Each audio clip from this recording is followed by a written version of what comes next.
Olá, oitavo ano. Para a gente concluir a unidade 1, capítulo 2, sobre as revoluções do século XVIII no continente europeu, a gente vai falar agora sobre as conjurações separatistas na América Portuguesa, meditando ainda em Daniel 2:21.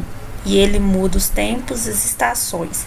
Ele remove os reis e estabelece os reis. Ele dá sabedoria aos sábios e conhecimento aos entendidos. Aqui a gente vai destacar no texto de Daniel sobre o conhecimento aos entendidos, porque a partir do momento que essas colônias elas se adquiriram conhecimentos vindo posteriormente da Europa, eles manifestaram um sentimento de revolta contra os seus colonizadores. E a gente vai agora avaliar um pouco sobre o que foi isso. Essa conjuração que ocorreu na América Portuguesa, elas receberam influência de pensamentos iluministas e também dos elementos que incidiram a Revolução Francesa.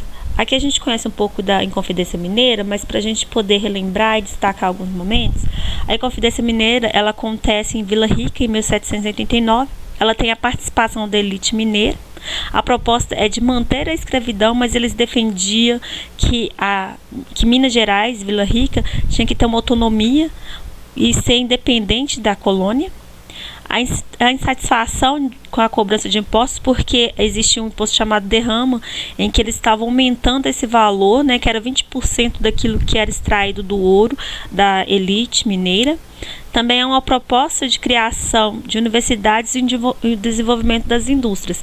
Seria isso, né, que os inconfidentes eles estavam pedindo e solicitando. Eles não queriam mais ter vínculo com Portugal, eles queriam ter autonomia e criar também modelos educacionais que fossem parecidos com o da Europa, porque afinal de contas, todas as pessoas que queriam estudar em Minas ou em outras regiões do país tinham que ir para a Europa para poder fazer uma faculdade e ter algum curso superior. Ludibriados com o pensamento iluminista, eles criam uma bandeira, né, com um círculo verde no meio, com um envolto branco, com os dizeres libertas que também serás, que está vinculado ao pensamento da Revolução Francesa, liberdade, igualdade e fraternidade. Mas há uma traição entre os convidentes. Nessa traição, alguns são presos, outros são depredados e outros são mortos, como Tiradentes, né? O Tiradentes a gente tem que tentar desmistificar essa figura dele, porque na verdade na história ninguém sabe como Tiradentes é. Mas eles criam essa projeção dele numa visão de Jesus, que ele era como Salvador, que ia vir para libertar Minas Gerais. Mas isso só é visto no processo que o Brasil ele entra como república, saindo da instituição do império, porque aí a figura de Tiradentes vai fortalecer esse momento da república, porque até então, ali, qualquer pessoa poderia ter tido o mesmo castigo de Tiradentes, né? Porque a gente sabe que dentro da história ele foi praticamente despedaçado e o seu corpo foi exposto em praça pública. Saindo agora do Sudeste e indo para o Nordeste, a gente vai ver a Conjuração Baiana, que ocorreu em 1797 a 1799. Assim como a Inconfidência Mineira, eles também são inspirados pelo pensamento iluminista, pela Revolução Francesa e também pela independência dos Estados Unidos. Aqui a gente vai ver a participação de diversas camadas populares, que é um pouco diferente do que foi a Inconfidência Mineira, porque só participou da elite na Inconfidência Mineira.